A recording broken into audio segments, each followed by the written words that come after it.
Mpendwa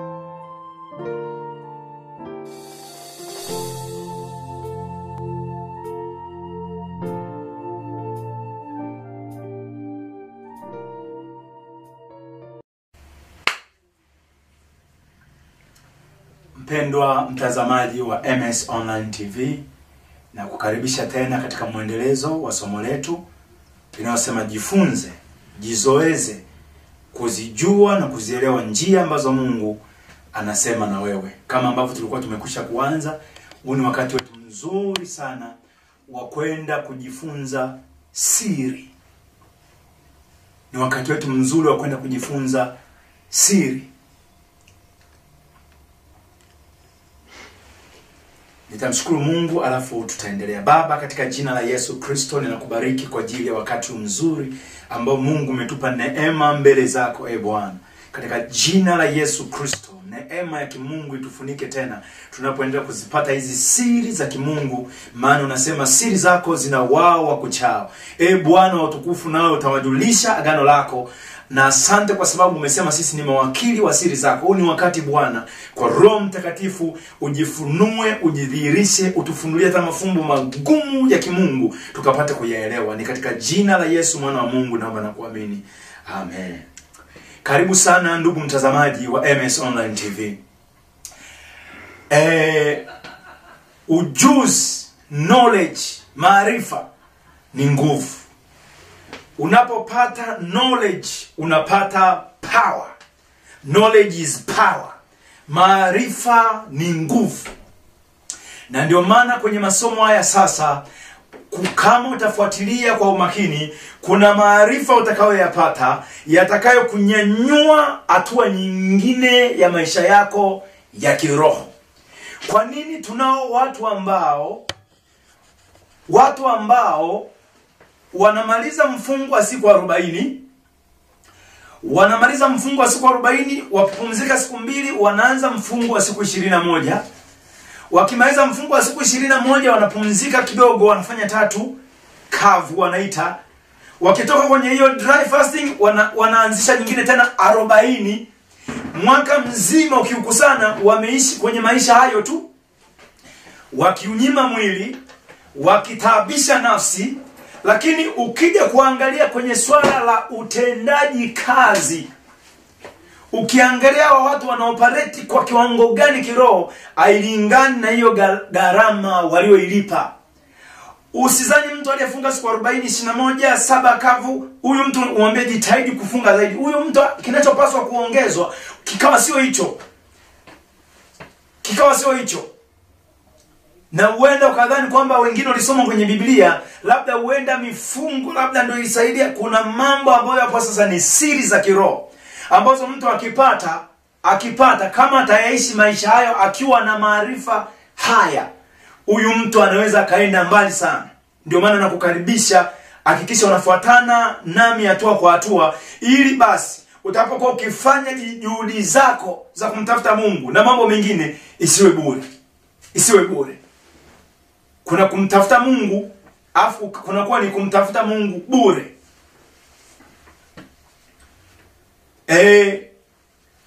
Katika somo letu nilikuwa nimetambulisha mambo matatu ya msingi sana. Nilikuwa nimezungumza swala la kwanza kuhusiana na habari ya anga la kiroho. Ninaomba sasa siku ya leo nitoe ufafanuzi wa hiki nilichokuwa nimekizungumza. Ipo hivi, mtu anapoona anapata wakati mgumu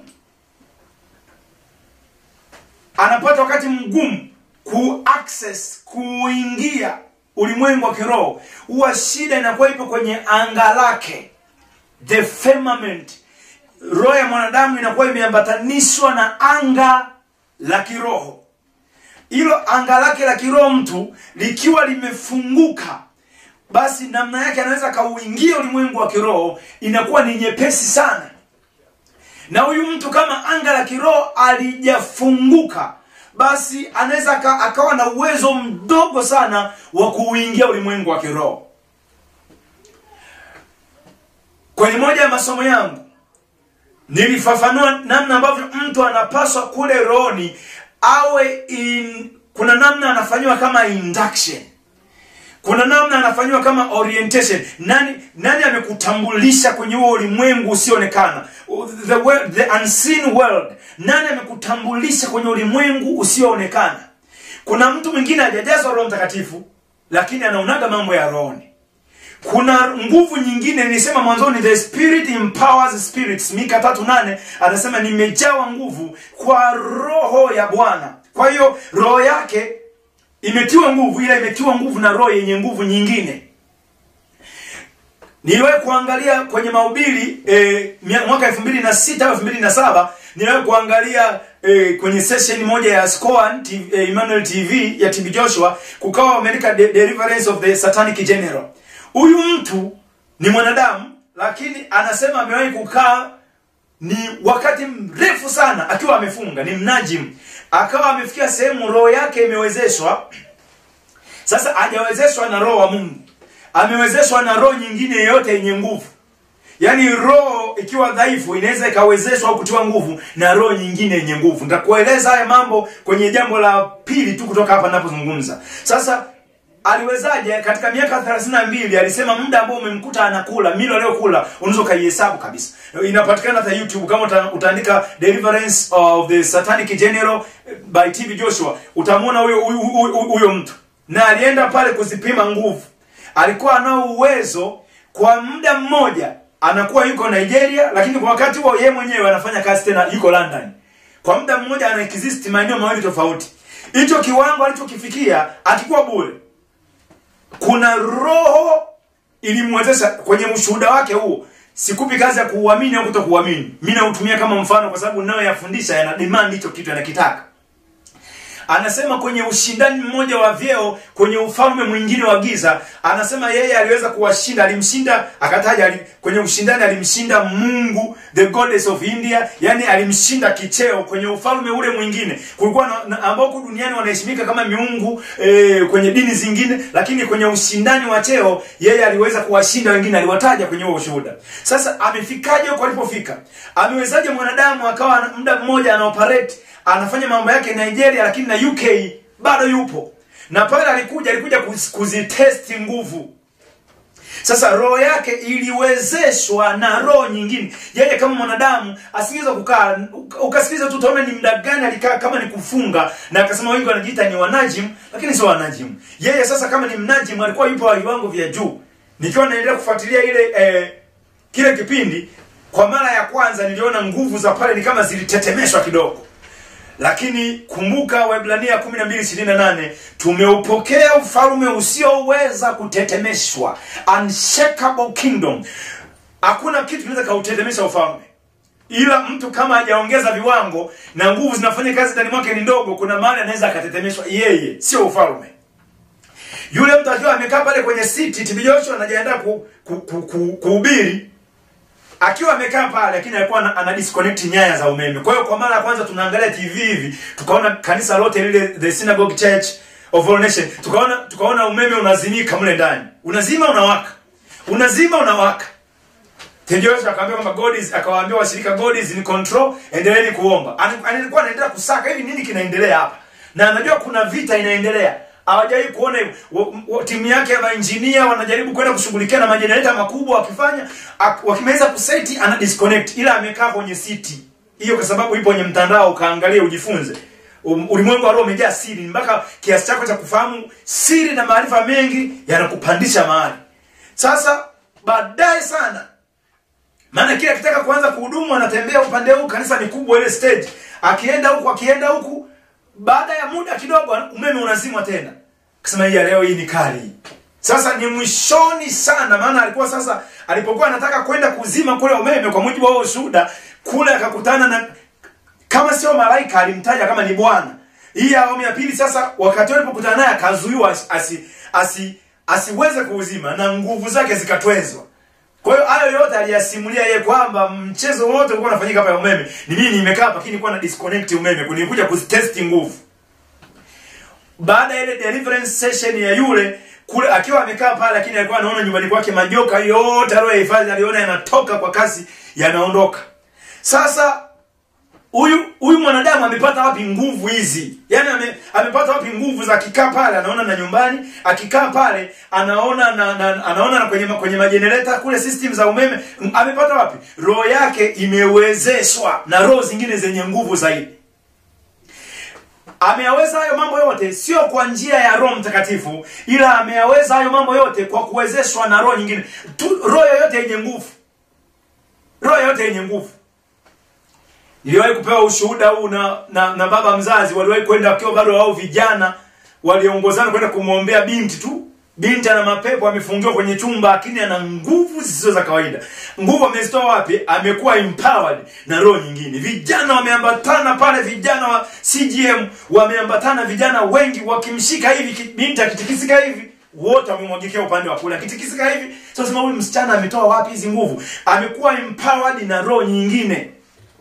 Sasa huyu mtu anaweza ka-access ulimwengu wa roho, huyu aliyemuelezea, lakini aliyemuintroduce, aliyemuorient, akamfanya aanze kuuona, aanze kuwa na njia ya kuingia ulimwengu wa roho, akuwa Roho Mtakatifu.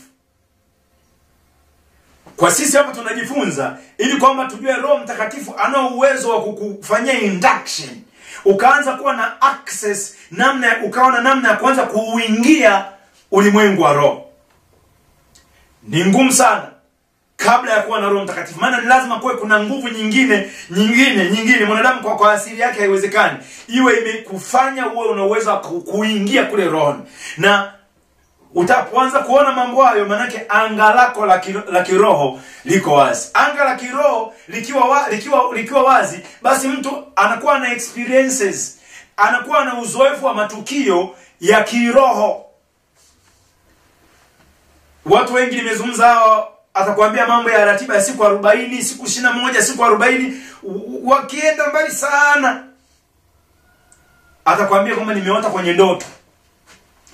Ambayo ni njia nzuri, lakini ni njia ya kiwango cha chini sana ya kuoperate roho. Ni kiwango cha chini sana. Huwa anga la kiroho likifunguka, unaweza kupata taarifa hata kama unacheza mpira, upo busy kiwanjani. Anga la kiroho likiwa wazi, chochote kinachopaswa una access kwa wepesi sana. Anga la kiroho likiwa limefunguka, the spiritual firmament ya mtu, anga ya kiroho ikifunguka. Kuna watu macho ya kiroho yalifunguliwa na nguvu za kipepo. Mwingine anaona mambo yeye ambayo nyinyi hamyaoni. Sasa jamani, mbona mimi ninaona hivi, wengine hamjaona? Mkimwangalia hamuoni kama ameokoka, hamuoni kama ana Mungu, hamuoni kama amejazwa Roho Mtakatifu, lakini anaona kuna kitu kingine kilimpa ku-access ulimwengu wa roho, anga lake la kiroho likafunguka. Ndio maana tunayapata haya maarifa. Miongoni mwa vitu vilinipa shauku sana, miaka karibia 10 na kitu sasa inaweza ikawa inafika, tuliwahi kuishi na msichana wa kazi nyumbani. Sasa huyu msichana kwa sababu ni mchawi, kama kutakuwa na watu hawaamini hao sio kiwango chao kujifunza masomo haya, kwa sababu ni mchawi, kuna muda anatembelewa na timu ya wako wa kwake. Unajua kuna wakati Mungu mpaka akaoji hivi, ni nani aliye kipofu kama mtumishi wangu? Maana sasa wachawi ni kama wanaelewa mambo huko. Yaani mchawi anatoka Singida na mtembelea binti yake Dodoma, na wanapiga story, akigeuka hivi akigeuka, tunakaa gorofani, akigeuka nyimbo zake tena anaamkia Singida. Alafu watu wa roho ndio hao hivi kabisa. Wao ukiwaletea hivi kidogo atasema usileta hayo mambo, utaisha kuchanganyikiwa. Wengine ndio wanaita si mizimu imefanyaje. Alafu eti wamezidiwa maarifa na watu wa ufalme mwingine.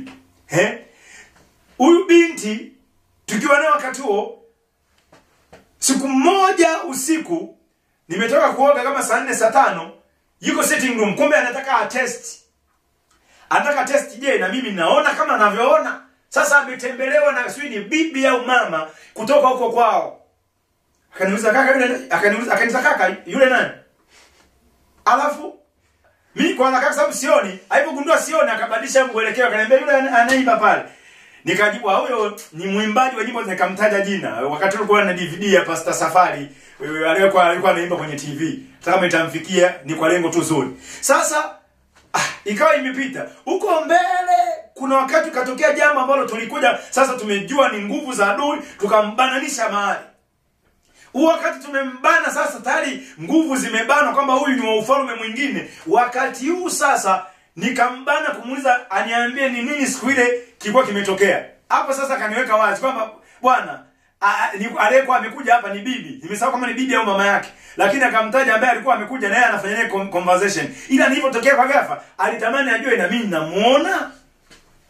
Sasa unaweza kuona yeye amekaa pale, TV yetu anaona na makabati anao, lakini na access na kingine. Aliyekuja kwa namna ambayo amekamafele, ameficha umbile lake kwa damu na nyama. Lakini anamuona na aliposimama. Sasa alifanya kupima kwamba hivi hapa na yeye alikuwa amemuona au kwa akanuza yule nani. Alipogundua sijaona akachengesha akaonyesha kidole upande mwingine. Sasa lengo langu sio kukuonyesha udhaifu huo. Lengo langu ni kuonyesha namna ambavyo kwa kukosa kufunguliwa ile anga la kiroho la mtu anaweza kuwa na uzito sana ku-access ulimwengu wake wa kiroho. Na ndio maana nikasema kwenye kipindi kilichopita kwamba kama unaweza ukakaa na mtu ambaye ni mlozi, mchawi, anaua, analoga, anafanya vyote ukakaa naye kwa amani bila kusensi chochote, mara nyingi anakuwa ni matokeo ya anga la kiroho kuwa halijafunguka.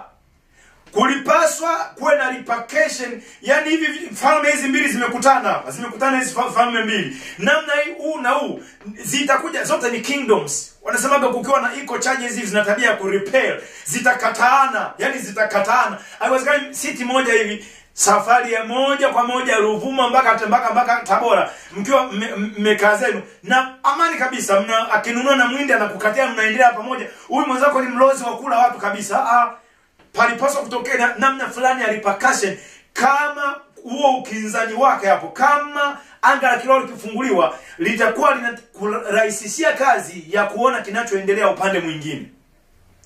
Ndio maana ni muhimu sana, na unapata haya maarifa sasa ili uanze kushughulika. Ili uanze kushughulika na mambo. Utapokuwa unaomba, ujue unaomba vitu gani. Anga la kiroho likishafunguka, nitayafundisha haya mambo mbele kidogo. Anga la kiroho la mtu likishafunguka, atakuwa ana operate kwenye kicho kiwango. Functionality ya huyo mtu, roho ya huyo mtu itakuwa ipo kwenye kiwango cha anga lake kufunguka. Haijalishi ameomba au hajaomba, amefunga au hajafunga. Kila kitakachokuja kwenye level ambayo namna yake ana function, anafanya kazi kwa Lord, kikija cha level yake anakiona. Hata kimkute muda huo, yani hiyo kutwa nzima yuko busy na biashara zake Kariakoo, hajaomba kabisa. Kikija kitu cha level ya kwake, tazungumza ya mambo hapo chini, ni lazima anakipata. Kwa kuna siri kubwa kuhusu utapoanza kuomba sasa wewe mtu kuomba. Shughulika na anga lako, your firmament. Ile expense yako ya kiroho, firmament, anga lako la kiroho lifunguke. Likishafunguka ule wakati huko, nilizungumza kidogo kwenye somo la ndoto. Ule wakati huko for kabisa, anga la kiroho likiwa wazi, kifanyika chochote kwa sababu anga lako la kiroho liko wazi, utakuwa na uwezo wa kukiona. Mungu akusaidie unenifuatilia. Hakikisha unadili na hilo. Na njia ni nyepesi tu. Kinachowazuia watu wengi mnaonisikiliza ni kwa sababu ya mafundisho uliyowahi kuyapata.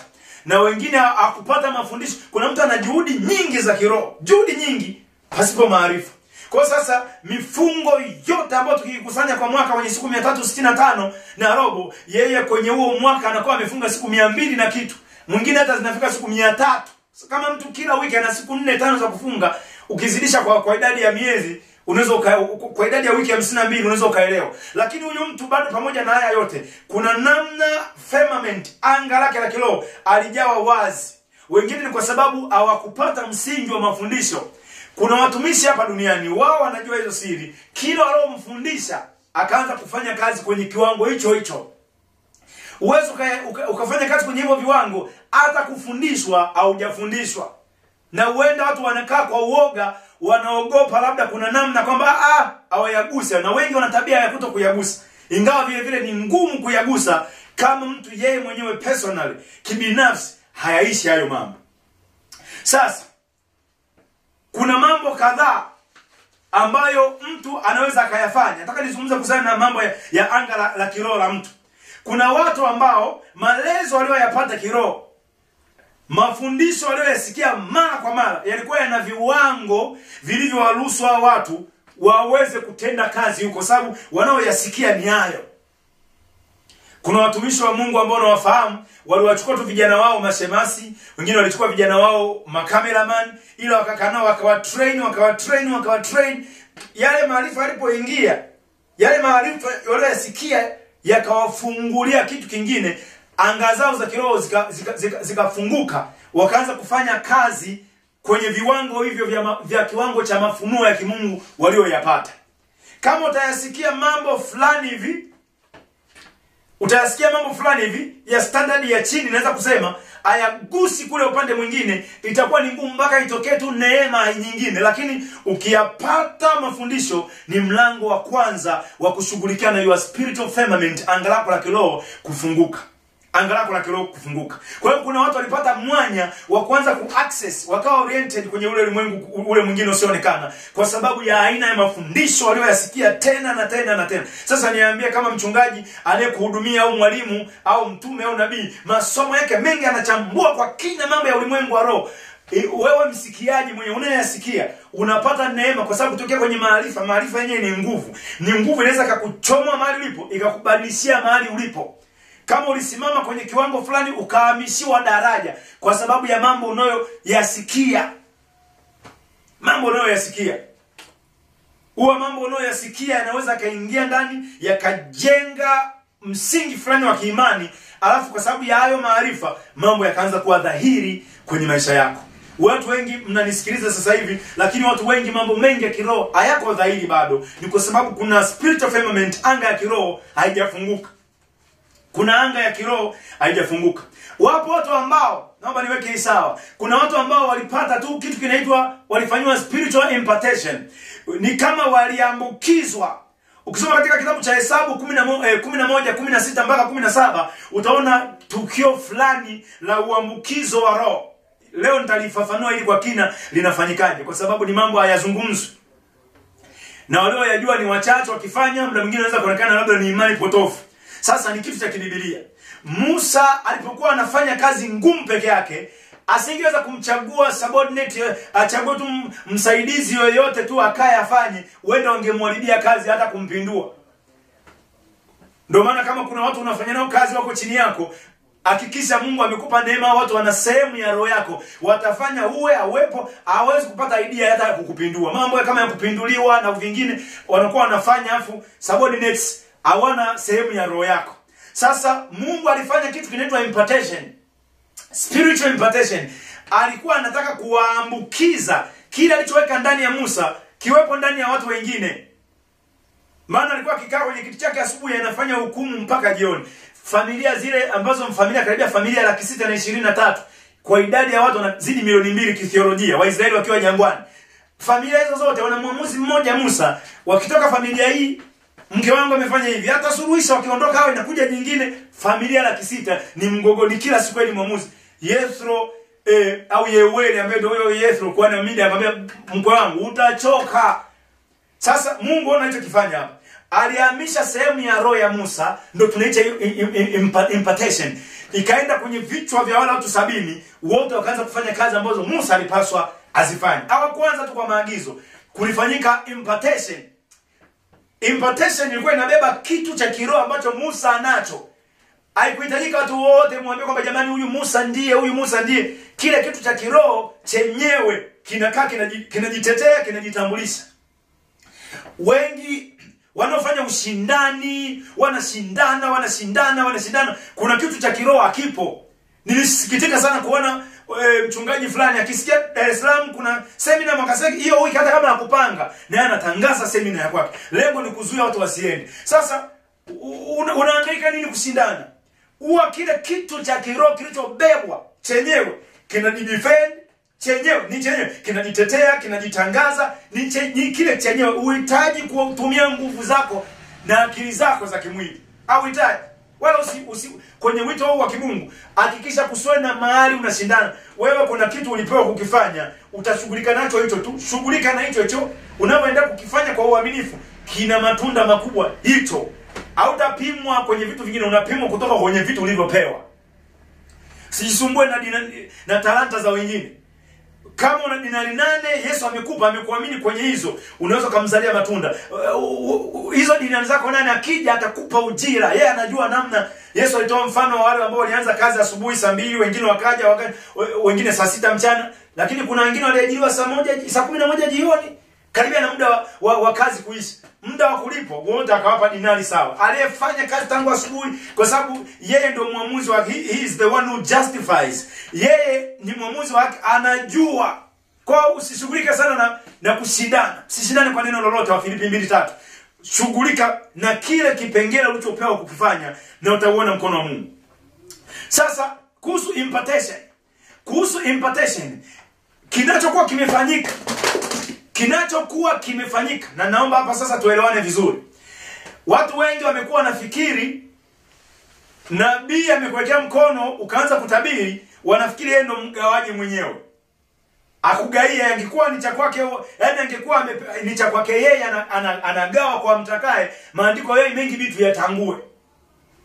Kinachofanyika kwenye swala la impartation, na ndio maana ni muhimu kwenye masuala ya impartation, mtu anakuja kama kuactivate, anakuja kukiuisha, kifanye kazi kitu ambacho tayari kimo ndani mwako. Na mara nyingi wapo ambao maanga yao ya kiroho yalifunguka mara baada ya kuwekewa mikono. Paulo anapomwambia kwamba Timotheo atunze ile karama aliyopata kwa kuwekewa mkono na wazee, haikuwa mikononi mwa wazee ikamuingia. Alikuwa nayo kwa sababu hawa wazee manake na wana function kwenye kiwango fulani cha mafuta ya kimungu, ni kama wameenda kuviactivate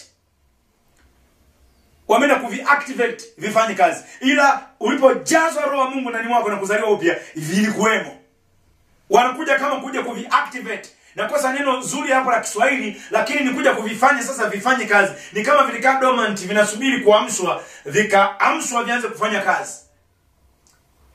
Nilitengeneza kadi yangu, nilirenew kadi yangu ya benki Desemba, wakaniambia chukua, lakini haitafanya kazi kwa sasa mpaka tuiactivate kwa namna hii, na inakuwa muda ukienda kuingiza hivi inakuwa rejected, inatolewa. Kwa hiyo wakishaiactivate, ukiingiza ikisoma inaiaccept. Ni namna hiyo hiyo. Watu wengi wanazo hizo kadi za kiroho ndani mwao, lakini kila wakizitaka kuziapply hazifanyi kazi mpaka ziwe activated kuziruhusu zifanye kazi. Kwa hiyo kuna ambao kwa sababu ya kiwango cha maarifa walioyapokea wakaweza kufanya kazi moja kwa moja. Wengi wa mnaonisikiliza, wengi wenu amuoni karama za miujiza, sio kwamba azimo. Ziko mule ndani zilijaa. Kuna namna hazijawa activated kwa sababu kuna kiwango cha maarifa kimekosekana. Na wakati mwingine anayepaswa kukiactivate ni ambaye anaoperate, ana function kwenye hizo karama au hivyo vipawa. Yeye anaoperate very strong. Yaani kwenye hiyo anakuwa ana nguvu kubwa na ana experience nayo. Huyu mtu anakuwa kama anakuwa na ufunguo wa kuja kuactivate. Ndio kile unaona mtu aliwekewa mikono, akasimama hapo, akaanza kufanya ni mambo ambayo yalikuwa afanyi mwanzoni. Hajayapokea kutoka kwa mwanadamu. Yalikuwepo kwenye roho yake tayari. Mwaka 2007 nadhani, nilikutana na mtumishi mmoja wa Mungu. Yeye anaoperate kwenye kiwango fulani, naye nakupa ili kukujenga tu. Yeye anaoperate kwenye kiwango fulani cha kiroho. Kiwango fulani cha kiroho. Anaweza asiombe kama mlivyoomba ninyi. Kuna washirika wanaomba, wakiamua kufanya maombi wanafanya maombi masaa 36 bila kunyamaza. Yeye huenda asiwaige kufanya hivyo, lakini kuna namna roho yake kuna mahali ilifika. Kwa hiyo yeye anaweza akaja mahali hahitaji kuuliza. Mambo yenu ni kama anayasoma moja kwa moja.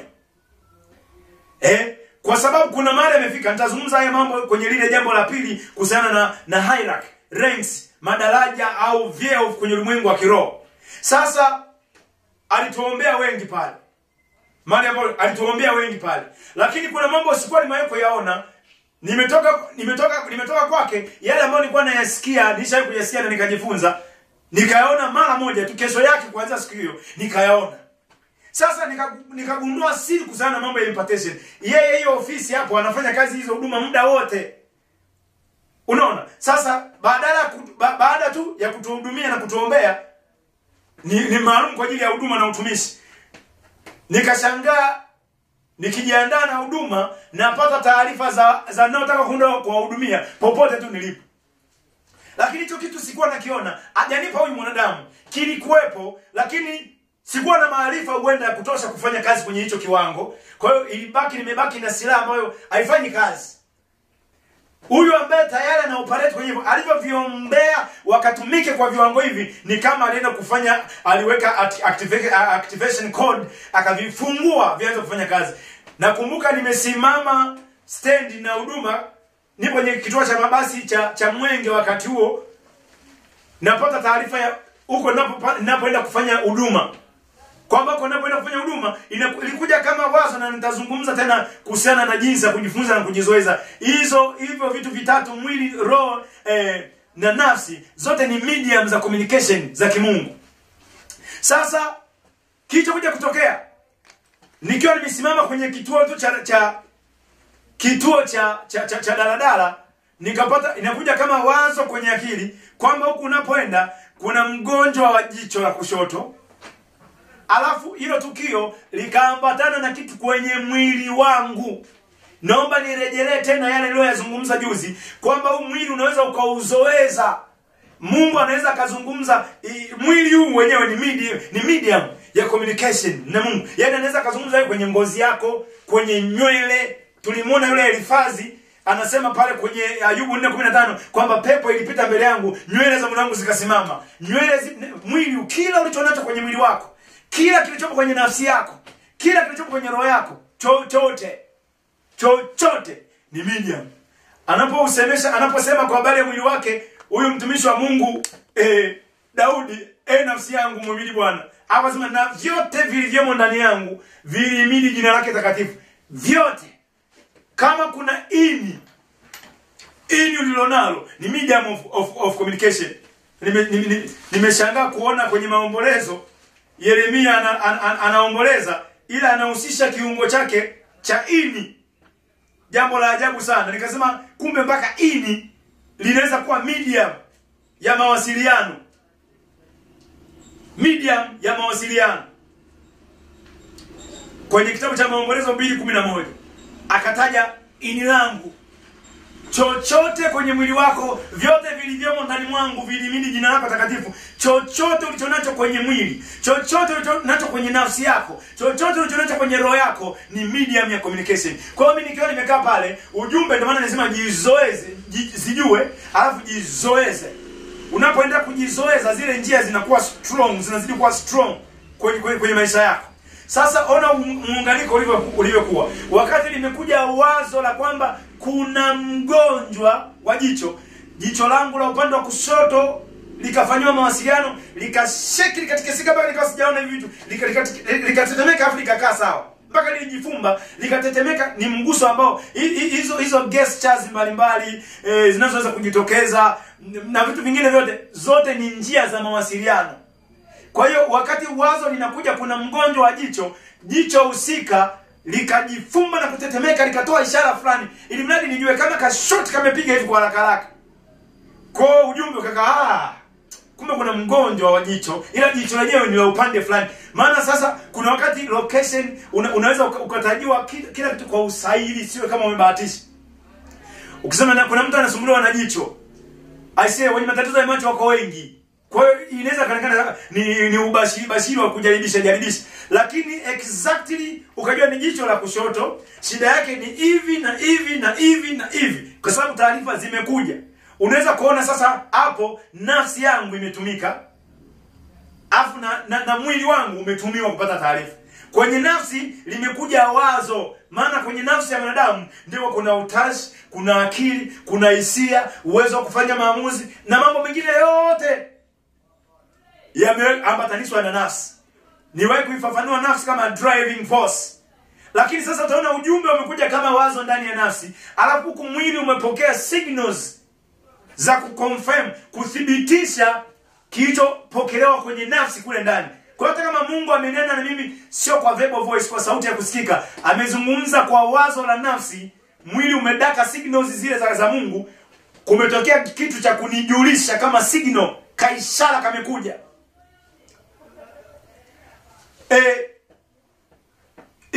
Hilo jambo lilianza mara moja baada ya impartation. Impartation haikuja ili kunipa vipawa vya kiroho, maana havitoki kwa wanadamu, ila imekuja kuviactivate, kuvifanya vifanye kazi. Vipo tayari. Na kama mtu angekuwa na mfululizo wa kusikia mambo ya kiroho ya namna hii, vile vilivyomo vinaweza vikaanza ukasimama tu baada ya kusikia somo hili, ukaanza kuona tayari mambo yanafanya kazi. Kwa sababu unahitajika upate maarifa. Basi sasa, kwa sababu kuna siri ya kwanza ni kujua. Ukishajua unajizoeza. Nikisema okay, kumbe kukiwa na aina fulani ya utulivu wa kutafakari, kuna ujumbe unaweza kaja kwa kupitia roho yangu, kuna ujumbe unaweza ukafika kwa kupitia nafsi yangu, na kuna ujumbe unaweza ukafika kwa kupitia mwili. Sasa ona, siku moja nikiwa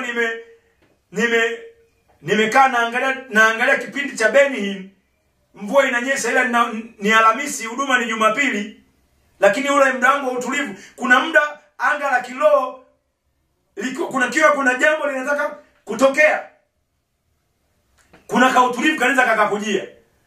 Nikiwa nimekaa pale naangalia kipindi cha Benny, mwili ndio ulianza kusense signals. Nilisikia maumivu ambayo, kuna maumivu ambayo ni ya kwako, ila kuna maumivu ambayo ni taarifa. Kwa hiyo nikasikia maumivu kwenye joints. Nikasikia maumivu kwenye joints.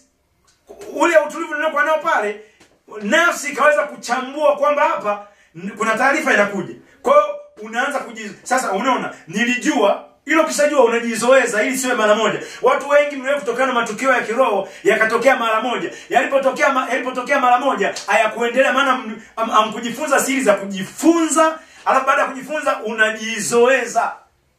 Kujifunza kunahusisha ku accumulate knowledge. Alafu ukishakuwa una accumulate knowledge, ule ujuzi unazidi kupakua, unajaza ujuzi wa kiroho. Kinachofuata baada ya pale kwenye ujuzi kinakuwa ni kuji-exercise, kuitrain nafsi, kuitrain roho, kuitrain mwili.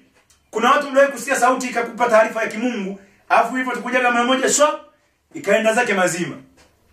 Sasa kumbe kuna siri ya unaweza kujua ujumbe umekuja kwenye nafsi yako, ujumbe umekuja kwenye mwili wako, au ujumbe umekuja kwenye roho yako. Siku moja nilikuwa nimekaa na mchungaji mmoja wa EAGT, imepita miaka mingi, kitu kama mwaka 2008. Tulikuwa tumekaa nje ya kanisa tunapunga upepo na kuzungumza, akawa anamuona binti anapita kwa kule, binti anapita barabarani kama vile hayupo kabisa. Kumbe muda huo ametoka kurudisha vitu fulani vya watu walichukua, ameenda kuwarudishia ili arudi nyumbani akajinyonge. Alishaandaa kamba, ameshafanya kila kitu. Sasa hataki huko watu wasumbuke wengine, anasawazisha mambo. Akiwa anarudi zake, yani anaangalia, anatembea kwa anaangalia chini, akilini mwake ameweka jambo moja tu, kujiua. Sasa mnakutanaga na watu wengi wanaenda kukutana na majanga, lakini kwa sababu ya anga la kiroho kwa halijafunguka, yanapita tu. Anga la kiroho likiwa wazi ni kama linakupa kutangulia mbele ya matukio. You're getting ahead of them. Unakuwa umepiga hatua mbele ya matukio yote. Labda Mungu aamue kulificha jambo. Mungu anaweza kwa makusudi yake akaconceal, akaficha jambo. Wafalme wa pili 4:27, wakati Elisha nabii mwenye upako maradufu anamtazama yule mama anakuja kwa mbio, akamwambia Gehazi, mwache. Ila pamoja na hivyo amefichwa jambo, ila roho yake Elisha imeshajifunza na imezoea, anaweza akakihisi unachokihisi. Akamwambia mwache, maana roho yake na uchungu. Mama hajaripoti bado. Hapa akamwambia lakini Mungu amenificha. Yani swala kujua na uchungu, hilo roho yangu imeshajifunza, nimejua. Lakini nini kimemtia uchungu? Hicho Mungu amenificha. Mpaka yule mama alipokuja ndio akamwambia, mtumishi wa Mungu, kwa nini kunidanganya mtumishi wako? Ulinitabiria mtoto, sawa, nimepata. Mtoto mwenyewe ameumwa kichwa shambani, amekufa. Kwa hiyo hilo jambo la kifo cha mtoto, Elisha kwenye anga lake la kiroho hiyo habari haikukatanisha. Lakini swala la yule mama na uchungu, hilo limekuja. Na nimekuambia kwamba Mungu anaweza akasema na wewe ujumbe ukaja kwenye roho yako, ukaja kwenye nafsi, au ukaja kwenye mwili. Ujumbe unakuja kwenye mwili, kama upo kwenye utulivu mzuri na hujauelewa, linakuja wazo la ufafanuzi wa hilo tukio la kimwili. Siku moja niwe kuzungumza kwenye somo moja, nikiwa ninapiga kinanda, muda wa maombezi napiga nyimbo za kuabudu taratibu. Nimeweka pale strings wanaojua, nyimbo muda wa huduma ya maombezi inaendelea. macho yangu yakawa yamemtazama mtu. Huo ni mwili. Sijui ilikuwaje nikamtazama mtu. Nikagundua amekaa ana shauku ya kuhudumiwa lakini hahudumiwi. Wanaohudumia wamewatafuta wanaoonekana kwa haraka wanahitaji huduma ya kwanza ya kiroho. Kwa hiyo wako busy na wale wanaoonyesha kutaka kudemonstrate pepo wachafu, wako busy nao. Huyu mmoja namgundua ana shauku. Nipo baki kumwangalia, nilipomtazama. Sasa ona jinsi muunganiko wa kiroho. Ujumbe nimesema unaweza kaja kiroho kwenye roho yako, ukaja kwenye mwili kabisa, in your physical body. Utajumuisha physiological parts zote za mwili wako. Au unaweza kuja kwenye nafsi yako. Ujumbe unaokuja kwenye nafsi na unaokuja kwenye roho inaweza kuwa ni verbal voice na ukaisikia. Ingawa kwenye nafsi mara nyingi sasa litakuja kama wazo. Na ikija kama sauti, bado utazani umelipokea kama wazo. Maana unaweza hata usi-identify sauti umeisikia ni besi, ni nyembamba, ni unaweza ila ukaona kama umeambiwa tayari. Sasa nikiwa napiga kinanda na muangalia mama, yule alikuwa ni dada. Muda namtazama, mimi sina shida yoyote lakini nikashangaa ghafla nasikia uchungu ndani yangu. Nasikia uchungu. Sasa ndio maana maarifa ya kiroho ni muhimu ya wewe. Nimemtazama. Nilipomtazama ikahamisha hali yake anayoisikia yeye ili nijue ikahamia kwangu. Nikajua kuna jambo linahitajika kufanya na sioni mwingine akiwa kama ataenda kumhudumia. Lakini Mungu alikuwa anajua na Mungu anafanya kazi na watu. Warumi 8:28. Katika mambo yote tunajua kwamba Mungu anafanya kazi na wale wampendao. Mungu anafanya kazi na watu. Angeweza yeye mwenye Mungu amguse amponye. Lakini ametaka amtumie mtu mwingine kama medium ya kupitisha. Nguvu tayari ziko ndani yangu. Anataka asitumie hii Mungu, asitumie hizi ambazo ziko tayari kufanya kazi. Nikamshtua jirani mwingine nikamwambia naomba upige kidogo kinanda. Nikamfuata nikamwambia unajisikiaje? Nilipomuuliza unajisikiaje? Akasema najisikia uchungu. Yaani kile nilicho kichwa ameshiwa kwangu ni exactly kilichokaa kimemkaa mpaka kinaleta maumivu lakini ni uchungu. Basi kwa hiyo kazi ni ndogo. Nilikuwa namuombea kwangu niliposikia imeisha. Nikamwambia unajisikiaje? Anajisikia safi. Yaani kimetoka kwangu, kimetoka kwake kimekuja kwangu, nimekisikia na muda anakiombea kiliisha kwangu, kikiwa kinaisha na kwake. Hapo ujumbe umekuja, umehusisha nafsi yangu, umehusisha roho yangu, umehusisha na mwili. Ndio maana somo letu limetufundisha kuhusu siri ya kujifunza na kujizoeza. Unajifunza kwa roho, unajifunza kwa nafsi, unajifunza kwa mwili, na kwenye kuzoeza, unauzoeza mwili, unaizoeza nafsi, unaizoeza na roho. Kama hujazoeza roho yako kusikia, siku ukisikia unaweza kadondoka ukazilai. Au hujajizoeza ikitoka umesikia unaweza kukimbia chumbani. Samueli wa kwanza 3, Samueli hakuwa na uzoefu, akujizoeza. Kwa kukosa uzoefu, sauti inamuita, anamkimbilia Eli kule, umeniita? Sijakuita, okay. Samueli anakimbia kwenye umeniita. Huyu mtu hajajifunza na hajajizoeza. Lakini bila shaka unajua kuhusiana na Samueli nabii. Huko mbele akawa roho yake na mwili na nafsi vimejizoeza. Kwa hiyo huko mbele akaja kuwa the great prophet. Hakuwa tena huyu wa kimbia akisikia sauti ya Mungu. Sasa yule mchungaji wakati tumekaa pale akamwita binti, akampa ishara ya kumuita. Sasa binti akawa anataka asifike kwa sababu muda huo ndo yani alikuwa na dakika kama 5 akamalizia kutekeleza adhima yake ya kujinyonga. Huyu mchungaji amemwita kwa kumwangalia muone yule anavyotembea, ngoja nimwite nimkaribisha asikose aje kanisani maana sio mshirika. Akiwa amekuja pale tukamwekea na kiti. Akamuuliza maswali machache, wakati anaongea naye mchungaji akaniambia baadaye kwamba alisikia sauti imemwambia anataka kujiua. Kwa hiyo muda anaendelea kuongea naye, anamuuliza akamuunganishia unataka kujiua. Binti yule machozi akaanza kutoka. Maana hiyo siri ni ya kwake mwenyewe. Sasa huyu mchungaji amewezaje kulipata hilo jambo? Ni kwamba kuna namna roho, mwili, nafsi vimefundishwa, alafu vikajizoeza. Ndio maana hata aliposikia sauti akushangaa kufanyaje, akaiunganisha kwenye mazungumzo yake. Akamwambia nataka kujua. Na kumbe binti ndo baadaye baada ya kilio kingi akatoa maelezo, jamani nimeshaika kamba hivi, nimerudisha vitu vya watu ili niende chumbani sasa nikajinyonge. Unakutana na watu wangapi ambao wanaenda kupatwa na mabaya ya ajali, mabaya ya vifo, mabaya ya magonjwa, mabaya ya kuvunjiwa, ya kuibiwa. Lakini anga la kiroho kwa sababu tu halijafunguka, basi mambo yanapita. Anga la kiroho unaweza ukasababisha mwenyewe kwa kutaka lifunguke. Nimesema kuna watu ambao wanaoperate kwa sababu tu walisikia sana mafundisho ya namna hii. Kuna watu walifanywa impartation, baada ya impartation wakaona tayari mambo yanatendeka. Na wengi katika nyinyi mnaonisikia sasa hivi, wengi wenu mnapaswa mkitoka hapa mwanze sasa kuwa na shauku. Paulo mtume anasema kwenye Wakorintho wa kwanza 12:31, anawataka watu takeni sana karama za kiroho. Haya mambo ninayazungumza, anza kutaka sana wewe mwenyewe. Zitake zilizo kuu. Zitake sana. Anza sasa kutamani maisha ya rohoni. Tamani kuona katika roho. Tamani kusikia katika roho. Tamani kuhisi. Maana mwili, nafsi na roho, kuna sehemu mwili utahisi. Tamani kuhisi katika roho. Sehemu kubwa ya maombi yako yawe yametawaliwa na kutamani vipawa vya kiroho na sio mahitaji ya kimwili, kwa sababu hayo utayapata.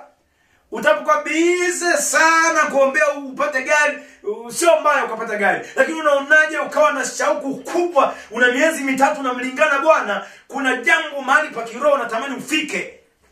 Kwa nini nasikiza video moja YouTube ya nabii mmoja India anaitwa Prophet Sandal Selvaraj, akawa anafafanua niliwezaje macho yangu ya kiroho yalifungukaje. Akaonyesha alivyoweka bidii yeye ya kuomba mpaka akafunguka, na macho yalifunguka siku akiwa anahudumia seminar.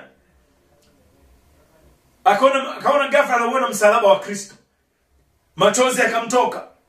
Kwa mara ya kwanza akaangalia hivi, akaona chariot.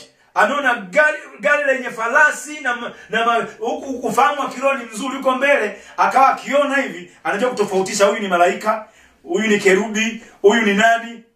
Hayo ndio mambo ya kiroho yanavyoenda. Sasa ni itategemea unafanya kazi, una function kwenye level ipi. Yaani unavyomwona mtu kama Ezekiel kwenye Biblia, Ezekiel alikuwa akimwona angel, malaika, anajua huyu ni malaika. Akikutana na kerubi, anajua huyu ni kerubi. Maana huyu ni tofauti, nitazungumza hapo mbele kidogo. Anasema kwenye sura ya 10, nilipomuona nikamkumbuka kwamba huyu ni kerubi yule niliyemwona kwenye mto Kebari. Yaani anaufahamu akiona bila kuuliza wewe ni nani? Nani wewe bwana wangu? Bila kuuliza, akimwona anajua ni nani huyo. Na hicho ni kiwango kizuri. Hicho ni kiwango kizuri. Kwa hiyo unaweka shauku, unaanza kutamani.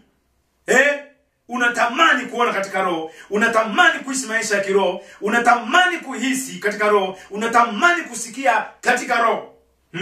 Na miongoni mwa mambo yanarahisisha sana kama ukupata zile njia zingine za kufunguliwa anga kwa njia ile automatic tu, ulijazwa roho, ukaona kuna vitu tayari na hujapata neema ya impartation, basi miongoni mwa njia nyepesi sana na nzuri ni wewe mwenye binafsi kutumia muda mwingi mbele za Mungu. Isaya 51:2. Majira ya kuwa peke yako mbele za Mungu, tena yawe ya muda wa kutosha, ni muda mzuri sana wa kuifanya roho yako iwe na uwezo wa ku-access anga lako la kiroho kwa wepesi zaidi. Kwa wepesi zaidi. Hapa kwangu nimeandika point moja ya msingi itakusaidia. Nimeandika maana ni ngumu sana kumtumikia Mungu ambaye ni roho ukiwa haupo rohoni. Au kawa mgeni wa hivi tunavyozungumza. Itakuwa ni ngumu sana. Utaweza lakini unaweza kuja kwetu ni mwanadini tu mmoja. Haita kukosesha mbinguni, lakini kiwango cha maisha ambayo Mungu alikusudia uyaishi kama mtu wa kiroho, unakuwa ukuyaishi hata 2%. Mina mbinguni umeenda. Hautalalamika sana kama taji itakuwa ni ya nyasi, kwa sababu ulifanya bidii kubwa pasipo maarifa. Pia kuhusiana na mambo ya anga la kiroho, unaweza ukajifunza kwa watumishi ambao wanaoperate katika limwengu za kiroho. Lengo la kujifunza kwao inakusaidia kutengenezwa, inakuequip kwa maarifa muhimu, na wako ambao walifuata mambo ya kiroho bila maarifa wakapotea. Kwa hiyo unawafuata ili usiongozwe na vitu vingine kule rohoni. Maana nilizungumza ni nani anakuwa amekuorient, amekufanya ujue ulimwengu kwa mara ya kwanza, amekutambulisha kule rohoni. Ni jambo la msingi sana. Ila ukijazwa Roho Mtakatifu, Kama baada ya kujazwa Roho Mtakatifu yatafuata maarifa haya, basi utakuwa oriented, utakuwa induced. Kuna namna utafanywa kama induction, unatambulishwa rohoni. Baada ya hapo mambo yawe mageni. Hivi ninavyozungumza na wewe, nikiona kitu cha kiroho chochote, nikiona kitu chochote cha kiroho, hapa nilipokuwa siwezi kushtuka, kwa sababu nikiaona sianze kushtuka, na yatazama kwanza vizuri. Alafu ulimwengu wa kiroho kwa namna ambavyo upo, mambo yakifanyika, kama wewe mwenyewe umefikia hicho kiwango, hakuna kitu kinaharibika. Hakuna kitu kinaharibika. Sasa ninaomba nizungumze mambo kadhaa hapa kuhusiana na spiritual hierarchies, kuhusiana na vyeo au madaraja ya kiroho, kwa namna ambavyo utaanza kufanya bidii kushughulikia anga lako la kiroho. Ile bidii na namna unakuwa unaweza kumiliki mazingira yako ya kiroho yanakupa rank. Kunakuwa na cheo unacho cha kiroho. Sio muhimu sana, it is not necessary kwamba sisi wa huku mwilini tukione, lakini wewe mwenyewe unaoperate kwenye hicho kiwango, wewe mwenyewe utakuwa unajua. Kuna namna utaweka kwenye kiwango ambacho, nilikuwa nasoma Ezekiel sura ya 1. Nilishangaa sana. Kwenye Ezekiel sura ya 1, Ezekiel hakuwa peke yake. Ezekiel hakuwa peke yake. Lakini aliyeyaona yale aliyeyaona alikuwa ni Ezekiel peke yake. Walikuwa wengi, lakini aliyeona alikuwa peke yake. Soma vizuri Ezekiel sura ya 1. Mkono wa Bwana ukawa juu yake, yeye ndo akaona, wenzake wengine hawakuona. Danieli alikuwa na wenzake kwenye ule mto. Baada ya tetemeko, baada ya kila kitu, anasema ni yeye ndo alimuona malaika. Wengine walikuwepo pale hawakuona, kwa sababu Danieli alikuwa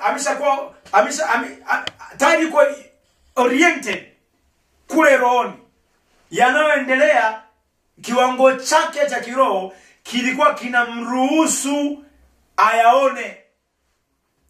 Kilikuwa kinamruhusu ayaone. Sasa utaona Danieli ameona mambo fulani ya kiroho, anasema akaugua siku kadha wa kadha kwa sababu ya maono yale. Watu kadhaa walioingia kwenye spiritual realms wakapata shida za kimwili, manake roho zao ziliweza, lakini kama wali-access ulimwengu wakiwa na miili yao hii, miili ikawa inaishiwa nguvu, sababu miili haikufundishwa, miili haikuzoezwa. Ezekiel ana interact na spiritual beings za ajabu. Ezekiel ndo aliona, nilitaja juzi sikuingia kwa kina, leo nitawafafanua. Mungu aliumba hizi roho azifanani uwezo wake. Hizi roho zilitofautiana kiasi cha utukufu, zilitofautiana kiasi cha uweza na nguvu. Kama ambavyo Roho Mtakatifu ndo mwenye nguvu zote kuliko roho zingine. Sasa Mungu aliumba madaraja. Ndo hizo nazitaja kama ranks. Na katika hizo ranks zote, hakuna rank inafikia kimo cha cheo cha Kristo. Yesu Kristo kimo chake akilinganisha, nimewahi kusikia na wadhehebu fulani wanamfananisha Yesu na Mikaeli. Yesu usimlinganishe na Mikaeli. Mikaeli aliumbwa kwa neno la Yesu. Yaani kwa Yesu kutaka kwake huyo Mikaeli akawepo. Usimweke creator, muumbaji, ukamweka kwenye kundi la creatures, viumbe. Kumweka Yesu kwenye daraja la malaika hivi ni kukosa sana. Kwa sababu vitu vyote viliumbwa kwa njia ya Yesu. Ni viliumbwa kwa yeye na kwa njia yeye, kwa ajili yake. Pasipo huyu Yesu hakuna kitu kiliumbwa. Kwa hiyo Yesu haweki kwenye kundi la viumbe. Kimo chake kiko juu sana. Pamoja na yoyote, kulikuwa na spiritual beings. Mungu aliumba viumbe vya kiroho, lakini walitofautiana ranks. Unapomsoma kama Shetani sio malaika. Kwa wale wanadhani ni malaika, niweke sawa, Shetani hajawahi kuwa malaika. Lakini Shetani aliumbwa akiwa kwenye cheo, rank ya kuwa kerubi. Alikuwa ni kerubi. Neno linasema kwenye Ezekiel 28:14, wewe ulikuwa kerubi afunikaye. Kerubi afunikaye. A cherubim that covereth. Ulikuwa ni kerubi. Aliumbwa kwenye daraja la kerubi. Kerubi ni daraja kama la pili kwenye zile hierarchy za kiroho za viumbe vya mbinguni. Kulikuwa na maserafi, ilikuwa ni rank ya juu sana.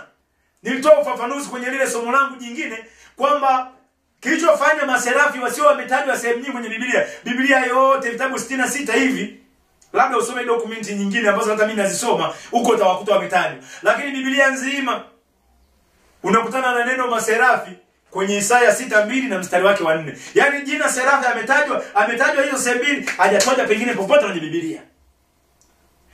Nini kimefanya hivyo? Siku natoa ule ufafanuzi, nilitoa sababu kwamba hao viumbe Mungu muda alivyowaumba, roho zao aliziumba zenye uwezo wa juu sana, ila hawahusiani na mambo ya planet Earth. Yaani wao walipoumbwa hawana jambo la duniani linalowahusu. Wao wapo kwa majukumu yao mengine kwenye kiti cha enzi. Hawana uhusiano. Kwa hiyo hamna muda Mungu anamwambia serafi nenda duniani kamwambie mtumishi wangu. Level yao, kiwango chao, walichoumbiwa na roho zao zimeumbwa kwa uwezo mwingine. Hauhusiani na wanadamu. Chini yake hapo kuna makerubi wanaokizunguka kiti cha enzi. Angalau makerubi kwenye biblical history kuna matukio kadha wa kadha wametajwa, washaonekana. Hata ile njia ya Edeni inayounganisha ulimwengu wa mwili na wa roho, bustani ya Edeni, aliyeweka pale kulinda alikuwa ni kerubi, amekaa na upanga analinda. Angalau wao wametajwa huko kwa sababu wana majukumu mengine ya duniani wanaweza wakayafanya. Utamsoma Ezekiel, visa vya Ezekiel, mambo mengi wale ndani ni kerubi kwa sababu wana vitu vyao fulani vikitokea wanaweza kasurvey duniani kidogo. Sura ya 10 utaona namna yaona wale makerubi, akaona na viumbe wengine wametajwa tu kama magurudumu yaliyotaja pale akawa anataja magari, ni aina ya viumbe. Ndio maana akasema wenyewe wana macho, ni wamejaa macho na kila kitu. Akasema wale makerubi walikuwa kipaa na magurudumu nayo yanapaa. Yanaweza kwenda upande tu wote. Vile ni viumbe. Kiebrania wanaitwa Ophani, niliwataja kwa jina, lakini ni miongoni mwa viumbe vya kimbingu. Na nilitaja kwenye zile hierarchy, ukiwamaliza wote ndio unaenda kwenye daraja la malaika baadaye sana, ambapo malaika na wenyewe niwawekea madaraja yao. Sasa kwa nini malaika wasio wote sawa? Kwenye malaika unakutana na archangels, unakutana na guardian angels, unakutana na watchers of heaven, malaika wa ulinzi, unakutana na armies of angels. Kwa nini kumekuwa na hizo ranks? Hao wote hawalingani. Kuna mpaka princes of cities, lakini ni malaika. Yaani they are being wameumbwa kama malaika. Lakini hata hao wenyewe hawalingani na hawafanani. Na hizo ranki zina maana sana. Mara kadhaa unakuja kukuta malaika Mikaeli, nimesoma documents zingine za Waebrania. Unaona mara kadhaa malaika Mikaeli akikutana na shetani amchukuli poa. Kwa sababu kuna ranki waliumbwa zinatofautiana. Akipewa kwa agizo la Mungu, kuna namna unaona anamshughulikia. Lakini pamoja na hayo yote kuna rank wanatofautiana. Huyu mmoja ameumbwa kama malaki, ameumbwa kama messenger, kama malaika. Huyu mwingine ameumbwa kama kerubi. Wana rank hazifanani. Soma kwenye kitabu cha Zakaria sura 3. Utaona tu zile encounter na shetani nyingi zinahusisha kumwambia Bwana nakukemea. Bwana nakukemea. Hata kwenye Yuda kule 1:9, Bwana nakukemea. Kuna masuala ya rank za kiroho. Sasa kama ambavyo hivi viumbe vya kiroho vinakuwa vina rank, wanadamu kulingana na namna ambavyo roho zao zimewezeshwa, kulingana na namna ambavyo wanaoperate, yani namna ya functionality ya roho zao kwenye anga zao za kiroho, zinaweza zikawafanya wakawa wana daraja fulani la kiroho ambao wengine hawana. Na leo naomba nikuweke sawa jambo moja. Sasa hivi tuna watumishi wengi, lakini kuna mambo yameendelea duniani, hawana neno la Bwana kuhusu hayo. Wameamua kuendelea tu. Yaani nyinyi mnaona dunia kuna jambo mlihitaji kutoka kwa Bwana, lakini anakuja na somo lingine tu la uchumba na ndoa, wakati ambako mnaona kuna jambo mlipaswa kusikia. Hata mkimlazimisha hawezi kuleta huo mwingine, kwa sababu hana neno la kutoka kwa Bwana la kuhusu alio. Yehoshafati anaongea na Ahabu kuhusiana tutafutie mtu wa Mungu. Yaani alikuwa anajua kuna wasemaji wengi hapa, manabii wabaya, kuna wengi hapa. Anasema hivi hakuna mtu wa Mungu yeyote huku tukataka neno la Bwana kwake. Alijua kama kuna mtu ana cheo kwenye palace ya mfalme, lakini hata tukimsaka mafichoni analo neno la Bwana. Na kweli akasema Bwana, kuna mtu hapa mmoja hapa Bwana anaitwa Elisha. Huyo tunaweza tukauza Bwana kwake. Sasa Elisha wakati alikuwa ni Mikaya bin Imla, ana viwango vyake, ana operate kama prophet. Haijalishi mmemficha pangoni, haijalishi mmemuingiza chini ya uvungu. Ndio maana wanaokazana kuonekana, wanakazana kujipromo, wanakazana, hawajajua tu siri za kiroho. Walipaswa wapambane na rank zao rohoni. Unasakaje umaarufu kunje, rohoni ukiwa empty set? Saka kujitajirisha kwanza kule ndani. Saka kutajirisha kiwango cha kiroho. Ukifichwa popote, yale yaliyopo ya rohoni yenyewe yatakuweka juu. Sasa Mikaya amekuwa despised, ameachwa huko, lakini akisema Bwana kuna mtu neno la Bwana tutalipata kwake. Nana wasingemfuata, Mikaya angetulia zake na ujumbe. Kumbe mchakato unaendelea hapa. Mfalme wa Israeli, manabii wanamtabiria kwea Ramoth-Gileadi. Kumbe kuna nabii kwa ametulia zake, kiwango chake cha kiroho anacho-operate, mataarifa yote yanayotaka kutokea kule anayapata huko alipo. Wasingemfuata, wasingejua. Ila walipothubutu kusema mleteni tumuulize Mikaya, akawaambia nilikuwa katika roho nikaona haya. Wasingemuuliza, asingewaambia. Anasema nikiwa mbele za Bwana akatoka pepo akasema kwamba mimi nitashuka nikamdanganye mfalme wa Israeli. Akaulizwa utafanyaje? Yaani Mungu anamuuliza yule pepo, utafanyaje kumdanganya? Yule pepo akasema nitajifanya kwa pepo wa uongo, nitaingia kwenye vinywa vya manabii wake, watamtabiria uongo. Akwae Ramoth-Gileadi akaangamizwa. Ila wote watamtabiria nenda ukwae ukashinde. Kwa Ramoth-Gileadi ukashinde. Sasa unakuja kuona kumbe muda huo mchakato unafanyika. Kuna nabii Mikaya amekaa hapa anashuhudia mambo yanayoendelea mbinguni. Yaani kikao cha mbinguni yeye anakishuhudia, na nitazungumza hapa chini. Sasa unavyomwona Mikaya, kuna watu wanaoperate kiwango cha Mikaya. Kuna watu wanaoperate kiwango cha Elisha. Kuna watu wanaoperate kiwango cha Elia. Kuna watu wanaoperate, kuna viwango, hizo ranks, rohoni hizo ranks zipo. Ni swala la mtu upate maarifa, upambane wewe mwenyewe. Unavyozidi kuendelea kuongeza viwango vya kiroho, uweza wako wa kuweza kujifunza na kujizoeza zinakubadilishia rank. Sasa naomba nikuonyeshe kitu kifuatacho. Mbinguni Mungu ameseti mabaraza, councils. Napenda andiko moja hapa nalisoma mara moja, Zakaria 3:7. Anasema hivi, Bwana wa majeshi asema hivi, kama ukienda katika njia zangu na kama ukishika maagizo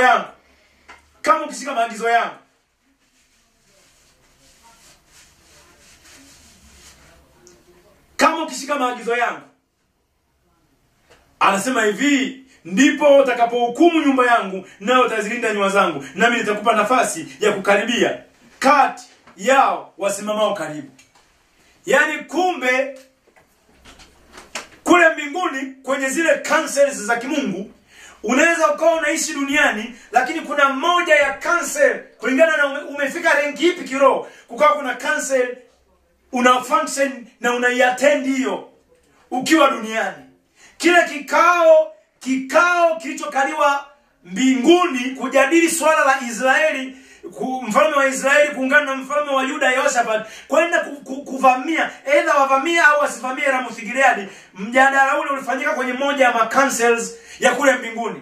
Hiyo council, kwa sababu Mikaya bin Imla ameufikia level fulani ya kiroho, yeye aliweza kuattend. Na kwa sababu yeye alikuwa na information zote, ndio maana anasimulia kama alikuwa naye amepanda. Kwa sababu roho yake imezoezwa na mambo yakafanyika ya kiwango yenye renki ya kwake. Bila shaka umekusikia kuhusiana na Enoko.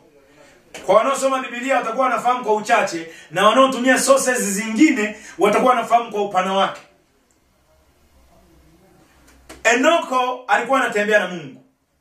Hayo ndio mambo unaweza kuyapata kwa haraka kwenye Mwanzo 5:24, 25, 26. Lakini mbali na hilo, Enoko roho yake, Enoko mwili wake, Enoko nafsi yake ilifunzwa, ikazoezwa mambo ya kiroho. Na kwa sababu ilizoezwa sana mambo ya kiroho, kuna mahali Enoko alifika ambako sio wanadamu wote wana operate, wana function kwenye hiyo kiwango, kwenye hicho kiwango. Enoko tunayemjua, Biblia inasema alitembea na Mungu. Enoko alikuwa na uwezo wa kuingia ulimwengu wa roho, akachanganyika na heavenly beings. Alikuwa na uwezo akaingia ulimwengu wa roho, akapiga story na malaika. Kwa mnaosoma vitabu mbalimbali, hata kitabu kingine unaweza kuchukua kwenye njia ya simu tu, Play Store, ukiandika The Book of Enoch utakipata hapo. Alikuwa na uwezo. Kwa hiyo utasoma habari za Enoch. Enoko unaona anakaa anapiga story na malaika Urieli. Ndio viwango vyake. Yaani kuna namna roho, mwili na zake vimefunzwa, vikazoezwa. Spirit was trained kwa kiwango cha kwamba anaweza akafanya conversation, akafanya majadiliano na malaika kwa kawaida tu. Miongoni mwa watu waliona mambo mengi ya dunia mpaka ya mwisho wa dunia ni mtu unayemsoma kwenye Biblia, mtu Enoko. Haya mambo tunayasoma kwenye science. Yeye mambo mengi malaika walikuwa wanampa data kwamba hiki kipo hivi, kipo hivi, kipo hivi. Nimeshangaa kuona kwenye kitabu cha Enoko alionyeshwa mambo ya mizunguko ya jua, mzunguko wa dunia, mwezi kuvizunguka jua. Hayo mambo tunayoyafundisha darasani ya rotation revolution. Enoko alipewa lecture na malaika, alifafanua yote, idadi ya siku kwenye mwezi, idadi ya siku kwenye mwaka, yote alikuwa anajua muda mrefu. Yaani kabla ya hawa modern scientists wetu kuyaweka haya mambo kwenye lugha ya kisasa. Sasa lengo langu ni kuonyeshe kwamba rank husika inaweza kafanya upata information zilizokuja mpaka kwenye kiwango cha baraza la hiyo rank. Enoko alikuwa anaoperate kwenye kiwango ambacho kilikuwa kinaruhusu apate taarifa za dunia ya kwake wakati ule na wakati ujao. Ilikuwa inaruhusu aone mambo ya kwenye ulimwengu wa roho. Alikuwa kwenye hicho kiwango. Alikuwa kwenye hicho kiwango. Sasa mliomsoma mtakumbuka yeye Enoko ndiye aliyeonyeshwa habari za Great Deluge, ile flood, gharika ya Nuhu. Ilikuwa ni miaka mingi baadaye, lakini yeye aliiona. Aliwezaje kuiona? Aliiona kwa sababu ilikuja kwenye premises. Yaani ndani ya uzio wa kwake yeye mwenyewe, eneo lake alikuwa na nguvu na akawa ametawala anga lake la kiroho. Kwa hiyo taarifa zote zinazopita ambazo ziko ndani alikuwa lazima azione. Na akapata taarifa kwamba una mjukuu wako. Huyu mjukuu wako atakapokufa ndipo gharika itakapokuja. Utakumbuka ule uzao wa Yaredi akamzaa Enoko, vikaenda yule anaitwa Methusela. Neno hilo jina Methusela maana in the end of his life great deluge will come. Hilo neno la jina Kiebrania Methusela maana yake mwishoni mwa maisha yake kuna gharika itakuja. Alimpa hilo jina baada ya kutazama na akaona kwamba kinakuja. Kwa nini aliona? Aliona kwa sababu rank yake iliruhusu. Taarifa hizo wena enzi za Enoko kulikuwa na wengine wanaomlingana Mungu, kulikuwa na wengine wanaolitia jina la Bwana. Hawakupata kwa sababu hawakuwa wamefika kwenye rank, hawakufikia hicho kimo cha kiroho cha kunasa na hayo. Walipokea mengine ya viwango vyao. Mnamsoma kwenye Biblia Ibrahim. Ibrahim ni nabii. Ila ni nabii wa karibu ya kwake. Hata kama utaona maunabii, utaona mamiujiza mengi vyovyote, lakini Biblia imemtaja kama nabii. Sasa yeye Ibrahim alikuwa na kiwango chake, anatenda kazi. Ibrahim alikuwa na kiwango chake kule rohoni. Kama kulikuwa na taarifa itamhusu yeye, itahusu uzao wake, itahusu dunia, itahusu mataifa, taarifa ilikuwa ikishuka ikikukuta upo kwenye hiyo level unaipata. Yesu umefichwa wapi? Kama Mikaya, Ibrahimu alikuwa hana time ya kuuliza, lakini ujumbe ulimfikia kwa sababu level yake ilikuwa ni ya kupewa huo ujumbe. Ndio maana unaona wakati Bwana ameambatana na malaika wale wawili wameshapewa agizo la kwenda kuangamiza Sodoma na Gomora with a brimstone of fire. Wamekusudia kwenda kuangamiza, kuharibu kabisa, kuharibu miji ya Sodoma na Gomora. Ukaona Bwana anajiuliza, hivi nitamfichaje rafiki yangu Ibrahim? Ninamfichaje? Sababu ilifanya apewe sio tu ule urafiki na Mungu, lakini alikuwa amefikisha renki ya kiroho ya kupewa taarifa kama hizo. Kwa hiyo kaonekana kuna mtu hapa duniani mwenye renki ya kupewa. Yaani hayo yalipojadiliwa kwenye hiyo council, yalipojadiliwa mbinguni, hilo baraza lilojadili, huyu mtu anaishi duniani lakini level yake ni ya kuliattend. Alifikishiwa ujumbe. Alifikishiwa ujumbe. Ni kama tu wewe umekosa kikao ofisini, lakini kwa sababu wewe ni mjumbe halali wa hicho kikao, utapewa minutes za kikao. Hata dondoo tu basi chache utapewa hints kwamba kikao kilizungumza haya na haya, tumeamua haya na haya. Uko nyumbani, uko safari, ukatumiwa kwa sababu ni mjumbe halali. Unaweza kufika kwenye ranki fulani, kuna kwenye hayo baraza ya mbinguni, unakuwa ni mjumbe halali kwenye moja ya council. Ibrahimu akapewa taarifa, bwana kisha jadiliwa huko ni swala la kushughulika. Hayo mabaraza yapo. Soma nzuri Yeremia sura 23. Mungu anasema hawa manabii sikuwatuma ile wakafanya mbio kwenda. Yeremia 23 sura 18 22. Humo mote utakutana na kuhusiana na neno baraza. Mungu anasema laiti hao watu wangekaa kwenye baraza yangu. Laiti hao watu wangekaa kwenye baraza yangu. Wangekaa kwenye baraza yangu, ningewasikizisha sauti yangu. Ningewasikizisha sauti yangu. Jesus. Yeremia 23:18 na mstari wa 22 pia. Na maeneo mengine kwenye Biblia. Kuna namna unafanya, unasimama ukiwa umeweza kumiliki anga yako ya kiroho vizuri. Kuna mahali unakuwa umesimama mbele za Bwana. Umesimama mbele za Bwana. Unaona anajitambulisha Elisha Mtishbi mbele ya mfalme, anamwambia mimi ni nabii nisimamae mbele za Bwana. Kuna council ambayo yupo amesimama kwenye hiyo council. Inamhusu malaika yule aliyemtokea Mariamu, muda aliyemtokea hata Zakaria muda anaona ugumu kuamini yale aliyoambiwa kwamba utapata mtoto. Akamwambia mimi nilikuletea ujumbe, ni malaika nisimamae mbele za Bwana. Usizani napata tu taarifa kutoka wapi. Kuna mtu anasimama mbele za Bwana. Kuna councils tofauti, mabaraza. Baraza lipo taatendi inategemeana na umefikia cheo kipi kiroho. Zile nilizokupa zile hierarchy, vyeo vile, makerubi, maserafi, makerubi, ofani, malaika, kwenye malaika wakuu, malaika wa vita, malaika level zote hizo zinaashiria ranks za kiroho. Na kwenye spiritual beings, viumbe vya kiroho vilivyoumbwa kuwa viumbe vya kiroho, kuna malaika waasi kule chini, lakini kuna pepo wabaya. Pepo wabaya renki yao kiroho iko chini sana. Renki ya pepo wabaya iko chini sana. Kwa kawaida, mwanadamu kama mwanadamu, renki ya mwanadamu kule rohoni inazidi mapepo machafu. Kwa hiyo mwanadamu hata ambaye bado hajaokoka, yupo tu mwanadamu, renki ya roho yake inazidi roho hizi za kipepo, inazizidi. Mpaka kuwe na njia tu, yani hawa watafanya tricks na njia nyingine za kwa hila, kwa ujanja wa mwingie mwanadamu. Kwa sababu kwa kawaida ile order yenyewe, roho ya mwanadamu iko juu kuliko roho za kipepo. Kwenye somo langu nashindwa kwenda mbali sana, lakini nimetoa ufafanuzi pepo wachafu walitoka wapi. Hawapo katika zile roho za mbinguni. Na kwa sababu hiyo roho zao hazina daraja kama roho za wanadamu. Roho za wanadamu ziko juu kuliko roho za kipepo. Hiyo ni nature ya uumbaji na order ya rohoni.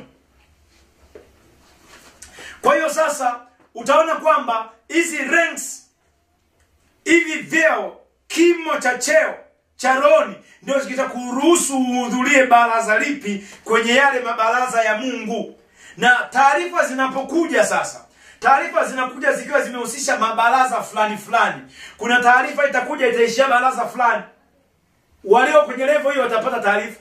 Ndio sababu unakuja kuta kuna nabii yupo Tanzania, yeye anaona mambo yanahusu watu tu. Yeye ni one to one. Anaweza mambo ya watu tu hayo. Lakini kwamba kuna corona inakuja, hicho hajajipata kabisa. Maana taarifa ilishuka mpaka kwenye level ambayo sio yeye ana function. Kwa hiyo hilo hajalipata. Ila unaona amefundua mambo yako ya ndoa, amefundua mambo ya ofisini kwako, kwa sababu anapo function roho yake imefunzwa na kuzoezwa kwenye kiwango hicho. Unapoona mchungaji kwa sababu ni kwa mema nataja tu majina. Unapoona mchungaji kama yule mchungaji wa kule Burawayo, Pastor Aya Ndrov, akiwa zake kwenye maombi Burawayo Zimbabwe, anaona mambo yanamhusu Joe Biden wa Marekani. Kwa hiyo kila akitokeza kanisani, the Spirit of God anaanza kusema nimeona rais wa Marekani, anajikwaa, anaanguka, anafanya hivi, inapita miezi 2-3 linatokea tukio hilo. Amewezaje kuletewa akiwa kule? Roho yake sio kwamba Mungu anaanza kufanya kwamba huyu nampa huyu namnyima. Information zimeshuka kwamba kuna jambo hili linaenda kutokea Marekani. Kwa hiyo ni swala la mtu aliyefikia hiyo rank, yeye mwenyewe mwenye kicho kimo analiona. Kule kutokeaga tsunami Desemba 2004. Ile tsunami it claimed a lot of lives. Maisha ya wengi yalibebwa na tsunami. Sasa utasema manalimu mlikuwa wapi? Msitoe hata onyo. Sio kwamba watu wote hawakuona. Ila ambao hawakuona, taarifa ile haikushuka mpaka kwa mtu yeyote tu akiroho. Unajua kuna mataarifa mengine yako too common. They are so common kule rohoni kiasi kwamba kila mwana maombi tu hivi na yeye ameona kwa ndoto. Lakini kuna nyingine imekuja imeangalia rank, upo kwenye kimo kipi cha cheo, iliishia hapo. Mwingine wewe ni mfungaji mzuri wa 40 kavu, hajaona chochote kwa sababu haijaja kwenye level yake. Sio swala la kufunga siku 40, ni swala la unaoperate kwenye rank ipi rohoni. Kwa hiyo kuna mchungaji mwingine alikuwa ameenda kutembelea huko Indonesia, Malaysia. Mungu usiku asikwenda akamwambia panda ndege ondoka. Ameenda kufanya huduma lakini anambia panda ndege ondoka. Ndege imekwisha kuondoka, huko ndo linatokea tsunami. Ambao miaka hiyo huenda amkuwa mnafuatilia sana huu mlioni kwa wakati huo, huenda unawakuta bado amkuweza kungamua hayo matukio ya kidunia. Tsunami ni earthquake ya magnitude kubwa, lakini hiyo tetemeko la ardhi linatokea kwenye bahari. Sasa ni kama bahari inatikiswa hivi, maji yanatoka hapa yalikimbia kwa spidi ya kilomita 3500 kwa saa. Hatuna gari, hatuna ndege inaenda kwa spidi hiyo. Ndege unaona imekimbia sana, tunaambia hapa tu kwenye spidi 500 km/h. 500 km/h. Tunatembea kilomita 500 kwa saa. Na wao wanaona ndege ni imetumia muda mwingi sana. Yale maji spidi yake kurudi kwenye nchi huku ilikuwa ni kilomita 3500 kwa saa. Unaweza kaelewa namna gani bahari iliumbishwa kwa ghafla na hilo tetemeko. Sasa maelfu ya watu walikuwa kwenye pwani, kwenye mabichi, walikuja kubebwa tu huku kama walivyo, wakahamishwa majini. Unasema manabii walikuwa wapi kuonyeshwa? Sio kwamba Mungu alificha hilo jambo. Taarifa ilikuja, ila ilitegemeana iliishia wapi. Ndio maana ni muhimu unanifuatilia na unatamani kuwa na maisha ya kiroho. Wewe pambana siku zote kupandisha viwango. Toka nguvu hata nguvu. Toka nguvu hata nguvu. Zaburi 84:7. Toka nguvu hata nguvu. Hiyo ndio iwe biashara yako. Ndio kipaumbele chako. Toka nguvu hata nguvu. Roho yako unapoona kuna jambo limekuja, unaanza kujifunza hilo jambo, unajizoeza. Ili isiwe wale ambao wengi kusikia sauti mara moja ya Mungu ikamwambia mara moja usipande hilo basi. Hapa kasikia basi ile limepata ajali. Kama jamani mimi nisikia sauti kabisa. Sasa unatusimulia kitu cha 2007 mpaka leo hii umesikia tena. Haikuwa na maana Mungu alikuwa anataka kusema na hilo na wewe jambo hilo moja. Hicho kitu unaweza ukajifunza, ukajizoeza, kikawa ni kitu cha kuendelea. Ni swala la kujifunza. Unayemsoma mtu kama Elia. Mtu kama Elia alikuwa roho yake, mwili na nafsi, vyote vitatu vilijifunza. Baada ya kujifunza, vilijifunza, akajizoeza. Hata shetani akitumia moja ya njia ambazo Mungu anasemaga na wewe, kwa sababu umejifunza na baada ya kujifunza ukajizoeza, utamnasa kwamba sio wewe. Niliwaambia kwenye session ya kwanza ya somo, ilikuwa Mungu hapa Mungu ukija, nilikuwa nausikia kwa njia ya joto kali sana. Sasa hilo joto alinipi kusweat. Hilo joto alinipi kusuffocate. Nikaanza kutaabika, nikasumbuka nalo. Lile joto lilikuwa ni joto kali sana. Ila likija nasikia starehe ya kimungu sio kwa ya kawaida. Kiasi kwamba nikajizoeza sasa, nikasema okay, kumbe nikipata utulivu wa kuzama kilindini sana, nikazama ule uwepo wao unakuja. Mwanzo ni muda najizoeza kwa unadondokea mgongoni kama moto. Nasikia ule moto unasambaa, unanifunika, ni moto ambao unaanza kufikiri utaungua, lakini cha ukweli kwamba hauungui. Maana hata Musa aliona kichaka, the burning bush, kinawaka moto lakini hakiteketei, moto tu unawaka lakini unaona madani yake, kichaka kimebaki kama kilivyo. Kwa hiyo sio lazima moto wa kiroho uhusishe kuniunguza.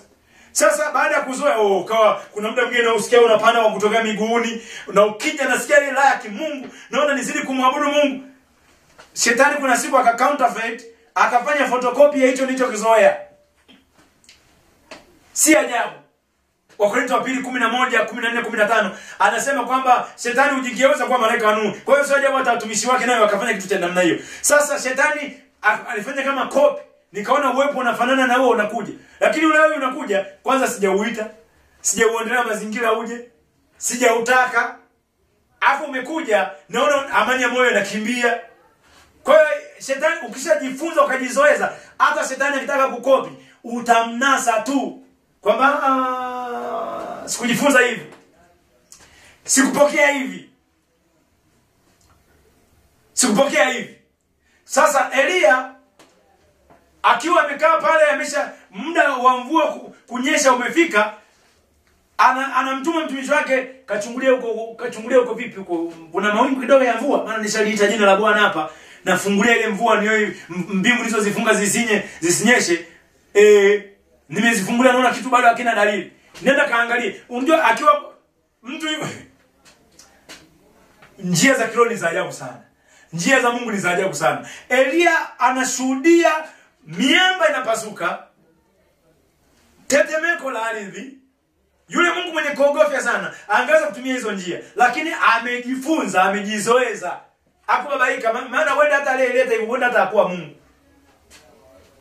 Ukaja moto mkali. Biblia inasema wala Mungu hakuwepo kwenye huo moto. Usipojifunza na kujizoeza, utasikia masauti kama ndio hapa ndio Mungu ndo amesema hapa sasa. Hapa Mungu ndo amesema hapa. Elia anauangalia ule moto. Sio huu.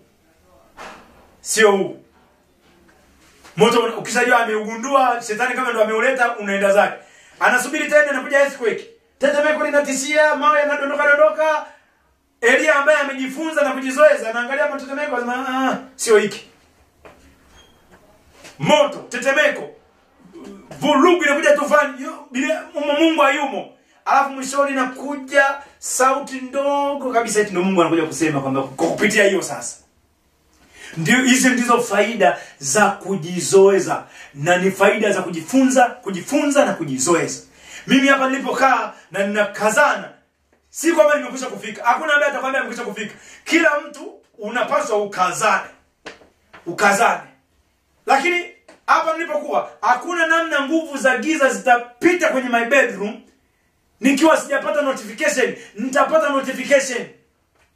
Nitapata taarifa kwa sababu nimejifunza. Yaani nimejifunza roho, nimejifunza mwili, na nimejifunza na nafsi yangu.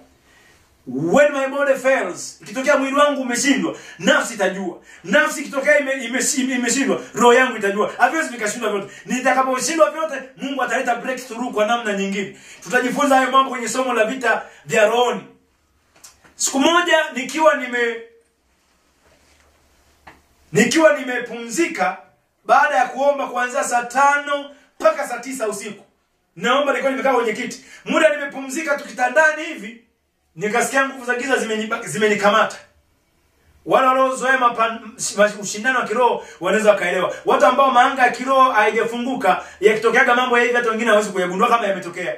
Anaweza hata kaona tu amekamatwa na usingizi wa gubi, au mwingine akaota ndoto ambazo za ajabu. Sema unapopasa ashindane ashinde, kwa sababu anga haijafunguka, anakuwa hajagundua kitu.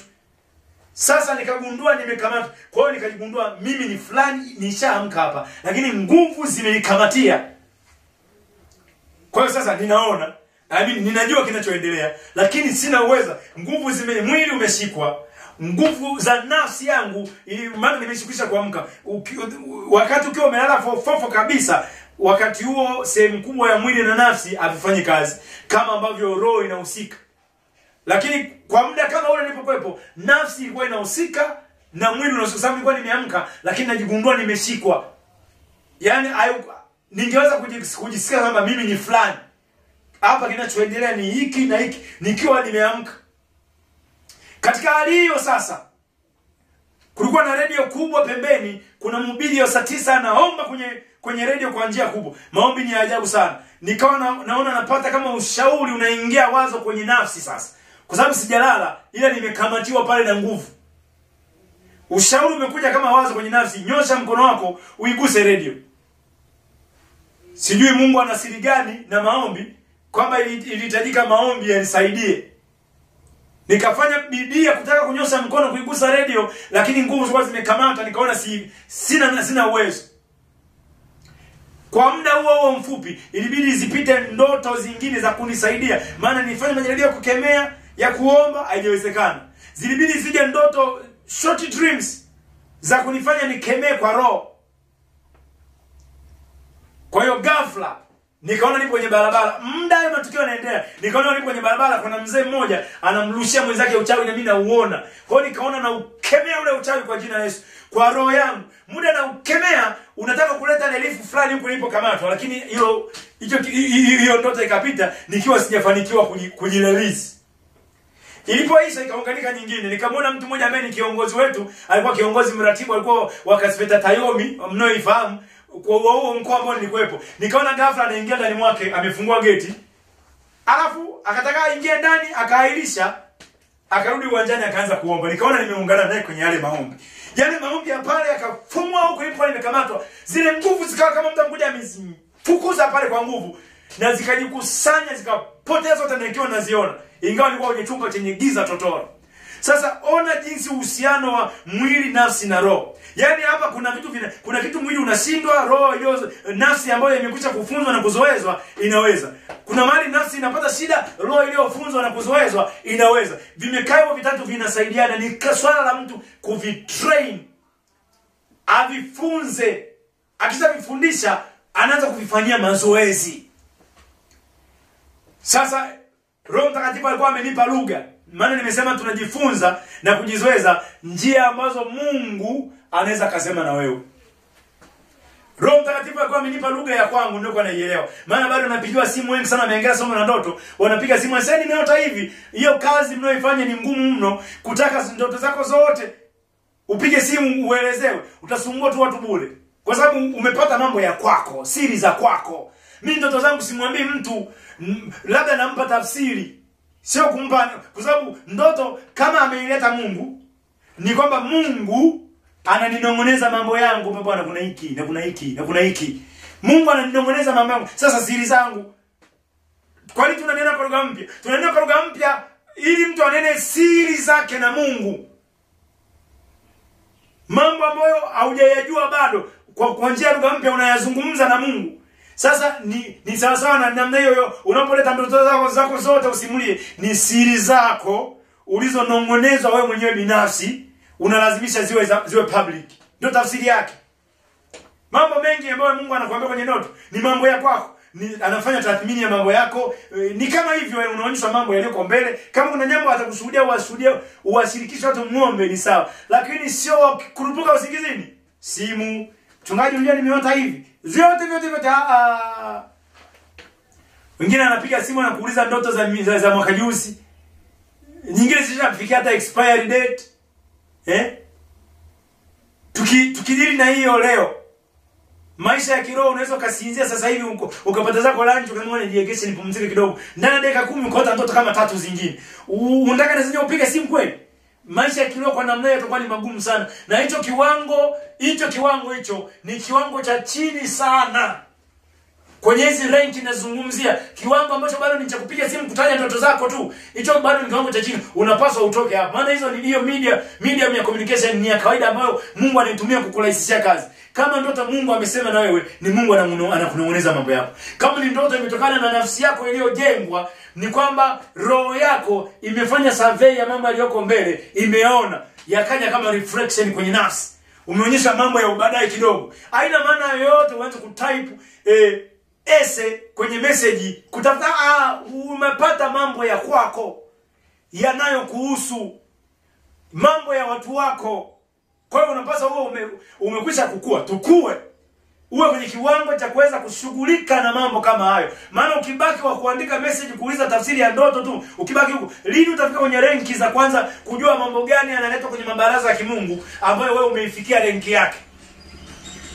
Mungu akusaidie sana.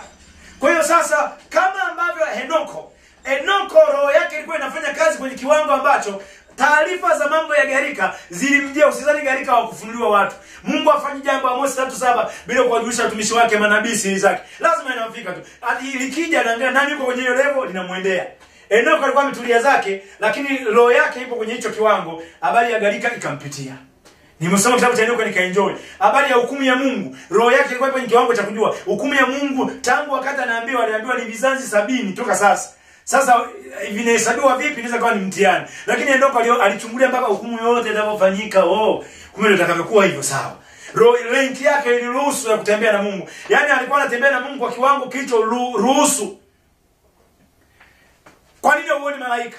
Watu hawaoni malaika kwa sababu mbili. Their spiritual firmament. Angalau kiroho limefungwa. Wapo wanafanya nao kazi. Kuna muda anatembea wakiwa wameongozana naye, ila hajawaona kwa sababu tu ya kuna firmament ya kiroho haijafunguliwa. Kwa hiyo wapo, ila hajawaona. Inaweza kawa ni kukosa maarifa, inaweza kawa kuna namna macho ya kiroho haijafunguliwa, lakini kama haya ninayozungumza ya anga la kiroho, basi zile experience za kuwaona na wanawaona malaika, usizani wote ni kwamba ni wana maombi wazito sana. Kuna watu ambao umewazidi kabisa kwenye mambo ya kuomba na nini, lakini their firmaments, maanga yao ya kiroho yalifunguliwa. Kwa hiyo ikitokea yupo, anaweza akaona. Hata kama hiyo mienzi amekuwa busy ofisini kiasi kwamba hajawa na muda mwingi wa kuomba, lakini kwa sababu ndo raha ya kuoperate kwenye kiwango fulani cha kiroho, ni kwa sababu hata usipopata muda wa kufanya masuala mengine ya majukumu ya kiroho, wewe utabaki kwenye ile rank yako, unaoperate kwenye rank. Rank zile huwa haziondolewi, ngumu ni kuzifikia, ila haziondolewi. Ngumu ni kuzifikia. Pambana huo unapanda kwenye zile rank. Ukishaifikia rank husika, ile rank Shetani mpaka sasa, Shetani bado yupo kwenye ile rank ya kiwango cha kerubi. Akikutana na vimalaika hivi ambao kwenye level ya malaika, yeye rank yake aliyoungwa nayo ni rank ya kiwango cha kerubi. Kwa hiyo malaika wanakuwa kwa swala la cheo wako chini yake. Sema hawezi kutoa oda kwa malaika wa Mungu, maana malaika wa Mungu wanapokea oda upande mwingine wa nuru. Lakini aliwezaje kuwa na influence kushawishi malaika wengine? Kwa sababu ya cheo alichokuwa nacho. Alikuwa kuna cheo fulani, na hicho cheo hajaondoka, yani yupo kwenye rank ile. Leo hii kerubi Shetani akikutana na kerubi ambaye ni mtii kwa Mungu, wataonana hapo kwenye level moja, ila huyu mmoja amebaki kwenye chanzo chake cha uzima na utukufu, huyu mwingine amefarakana nacho. Ila rank yao waliumbwa wakiwa na rank moja. Kule rohoni ni swala la rank. Hilo ndo linajalisha sana. Nilikuwa naangalia kipindi fulani cha prophet cha nani moja, ajali ya train iliyoenda kutokea Indonesia, yeye aliona akiwa Afrika Magharibi. Hajatafutwa yeye kule na Roho Mtakatifu akaambiwe. Roho Mtakatifu afanywe uchambuzi kwamba na huyu mwambie nisimwambie. Ni swala la upo rank gani? Kama ni hiyo rank, taarifa watu wa rank yote itawakuta. Itakukuta. Nikuuliza unayemtazama. Tumepatwa na kifo cha tumepatwa na msiba mkubwa kama taifa hivi karibuni kwa mnaonitazama kutokea Tanzania. Wangapi mlipata indications za kiroho kwamba your president huyu mlienee sasa hamtakuwa naye? Uenda wengi mlikuwa mpo katika harakati tu za kupiga hata watu wa rohoni ushabiki kwamba labda aongezewe muda afanyaje. Sasa usizani kwamba watu wote hawakupata taarifa. Taarifa ilikuja, ila kama haupo kwenye rank hiyo, kwenye hizo kansas, haupo kwenye hiyo rank, wewe kukufikia. Hiyo kuna watu waliipata, yani wakajua okay, hivi ndivyo lilivyo. Wapo walioipata.